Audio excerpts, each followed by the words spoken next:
दोस्तों, आज हम आपके लिए लेकर आए हैं एक पारिवारिक कहानी, पैसा और परिवार। रमेश का एक छोटा सा परिवार था जिसमें एक खूबसूरत पत्नी और दो प्यारे बच्चे थे। उसकी पत्नी और बच्चे हर हाल में खुश थे, लेकिन रमेश उन्हें जिंदगी के सारे ऐशो आराम देना चाहता था और इसके लिए वह प्रतिदिन 16 घंटे से भी अधिक काम किया करता था। दिन भर ऑफिस में काम करने के साथ साथ वह सुबह और शाम ट्यूशन सेंटर में ट्यूशन भी पढ़ाया करता था। वह सुबह सुबह घर से निकल जाता और आधी रात के बाद घर लौटता था। बच्चों के लिए उसका चेहरा देखना मुहाल था, क्योंकि सुबह सवेरे उसके घर से निकलते समय बच्चे सोते रहते और देर रात घर में कदम रखने के पहले ही सो चुके होते। हाँ, रविवार को जरूर वह घर पर होता, लेकिन उस दिन भी वह किसी न किसी काम में व्यस्त रहता और उसका समय परिवार के साथ न बीतकर काम करते हुए बीतता। परिवार उसके साथ क्वालिटी टाइम बिताने का बस इंतजार करता रह जाता।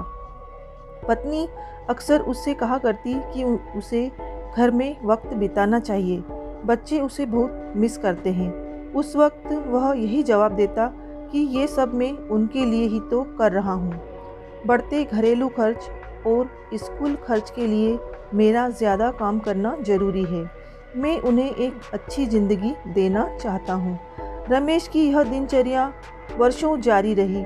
बस यूं ही परिवार को अनदेखा कर कड़ी मेहनत करता रहा। इसका प्रतिफल भी उसे मिला। उसे पदोन्नति प्राप्त हुई, आकर्षक वेतन मिलने लगा। परिवार अब बड़े घर में रहने लगा। खाने पीने और अन्य सुविधाओं की उन्हें कोई कमी न रह गई, लेकिन रमेश का यूं ही काम करना जारी रहा। वह अधिक से अधिक पैसे कमाना चाहता था। पत्नी पूछती कि आप पैसे के पीछे क्यों भाग रहे हैं? हमारे पास जो है हम उसमें खुश रह सकते हैं। तो उसका जवाब होता कि मैं तुम्हें और बच्चों को दुनिया जहां की खुशियां देना चाहता हूं।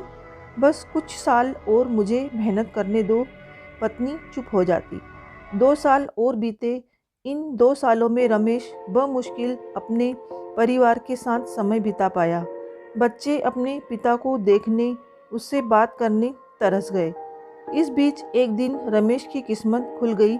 उसके दोस्त ने उसे अपने व्यवसाय में हिस्सेदारी की पेशकश की और इस तरह रमेश एक व्यवसायी बन गया।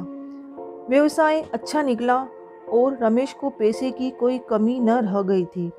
उसका परिवार अब शहर के सबसे अमीर परिवारों में से एक था। उनके पास सभी सुख सुविधाएं और विलासिता थी, लेकिन अपने बच्चों से मिलने का समय उसके पास अब भी नहीं था। अब तो वह बमुश्किल घर पर रह पाता।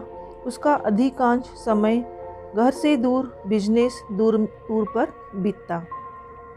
साल गुजरने के साथ उसके बच्चे बड़े हो गए। अब वे किशोर अवस्था में पहुंच गए थे।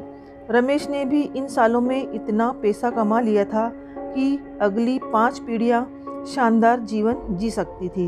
एक दिन रमेश के परिवार ने छुट्टी बिताने समुद्र तट स्थित अपने घर जाने की योजना बनाई।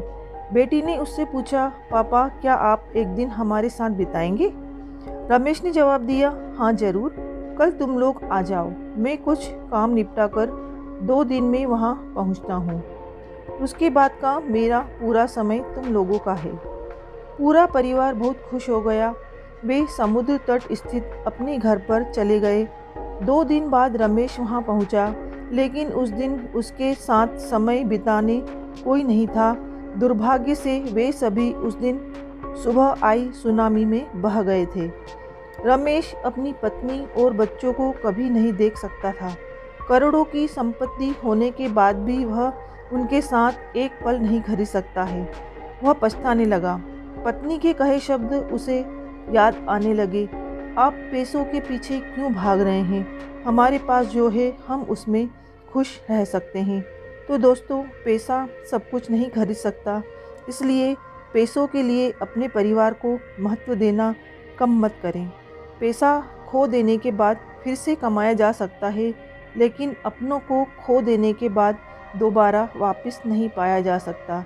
अगर आपको स्टोरी पसंद आती है तो प्लीज़ अगली कहानी के लिए चैनल को लाइक और सब्सक्राइब ज़रूर कर दें।